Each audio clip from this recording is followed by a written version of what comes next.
പ്രിയപ്പെട്ട സഹോദരന്മാരെ, ഞാനിപ്പോൾ ചൂരൽമല മുണ്ടക്കയം ദുരന്തമുണ്ടായ അതിൻ്റെ രണ്ട് തലെടുക്കുമ്പോൾ മധ്യത്തിലല്ലേ, ഏകദേശം പുഴ ഒഴുകിക്കൊണ്ടിരിക്കുന്നതിൻ്റെ മധ്യത്തിൽ വന്ന പാറകളാണ് നിങ്ങൾ ഈ കാണുന്നത്. ആ പാറക്കെട്ട് കാണിച്ചു കൊടുക്കുക. ഈ പാറക്കെട്ടുകൾ ശബ്ദമില്ലേ, ഈ പാറക്കെട്ടുകൾ വെള്ളത്തിൽ ഒലിച്ചു വന്നതാണ് എന്ന് പറഞ്ഞാൽ പിൽക്കാലത്ത് ഒരാൾ വിശ്വസിക്കില്ല. അത്രയും വലിയ പാറകളാണ് വന്ന് അടങ്ങി വെച്ചത്. നമ്മൾ വിചാരിച്ചും ഇതിവിടെ ആദ്യം ഉള്ളതാണെന്ന് മനസ്സിലാവും ചിലവർക്ക്. അല്ല, ഇത് ഈ വെള്ളത്തിൽ ഒലിച്ചു വന്ന പാറകളാണ്. അപ്പുറത്ത് കിലോമീറ്റർ അപ്പുറത്തു നിന്നാണ് മുണ്ടക്കയത്തു നിന്ന് വെള്ളം വന്നിട്ടുള്ളത്.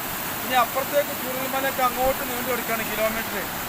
കല്ലുകൾ, ഈ പാറകൾ നിറഞ്ഞു കിടക്കുകയാണ്. യഥാർത്ഥത്തിൽ എല്ലാവരോടും പറയാനുള്ള എന്താ അറിയോ, നിങ്ങൾ എവിടേക്കെങ്കിലൊക്കെ ടൂറും സിയാറത്തൊക്കെ പോവുകയാണെങ്കിൽ, നമ്മൾ പണ്ട് നൂഹ് നബിൻ്റെ കാലത്ത് പ്രളയം ഉണ്ടായത് കണ്ടിട്ടുണ്ട്. ഇങ്ങനെ പല മൂസാ നബിൻ്റെ കാലത്തുണ്ടായ അല്ലാഹു തആല അവർക്ക് കൊടുത്ത ശിക്ഷകൾ കണ്ടിട്ടുണ്ട്. ഇതൊക്കെ ഖുർആനിൽ വായിക്കുമ്പോൾ അങ്ങനെയൊക്കെ ഉണ്ടായിട്ടുണ്ടാവുമോ എന്നൊരു തോന്നൽ ചിലവർക്ക് ഉണ്ടാവും.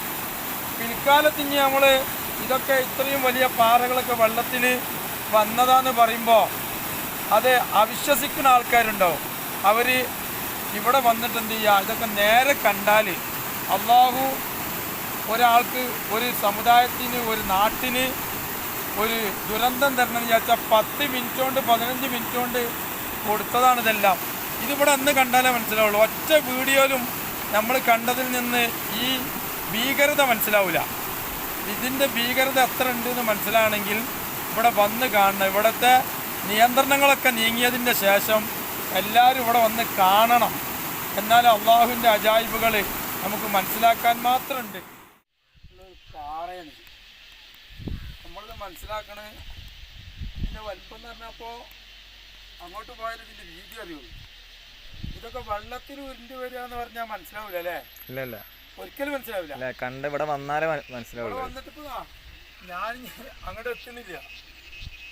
വലിയ വലിപ്പമാണ്. നമ്മളിങ്ങനെ ചുറ്റിക്കറങ്ങിയാൽ അവിടെ പോകാൻ കഴിയൂല അല്ലേ? ഇങ്ങനത്തെ എത്രയോ കല്ലുകൾ ഇവിടെ ഉണ്ട്. ഇത് വെള്ളത്തിൽ ഒഴിച്ച് വന്നെന്ന് പറഞ്ഞാൽ പിൽക്കാലത്തെ ഒരാൾക്ക് കാണിച്ചു കൊടുത്താൽ വിശ്വസിക്കില്ല കേട്ടോ. ഇപ്പം അത് നമ്മൾ വന്ന് കണ്ടാൽ നമുക്ക് ബോധ്യപ്പെടും. അല്ലാതെ നടന്ന് കാണാൻ കഴിയില്ല. ഇതിൻ്റെ ഒരു മൂലൊക്കെ നിൽക്കാനേ കഴിയുള്ളൂ. ഇങ്ങനെ എത്ര കല്ലവിടെ കിടക്കണ ഇതൊക്കെ ഒഴിച്ച് വന്നെന്ന് പറയണമെന്നുണ്ടെങ്കിൽ വിശ്വസിക്കാനാവില്ലല്ലേ. ഈ തല നിർത്താം. ആ പാറൻ്റെ വലിപ്പം എന്നറിയാനേ. ഓ പുറത്ത് വന്ന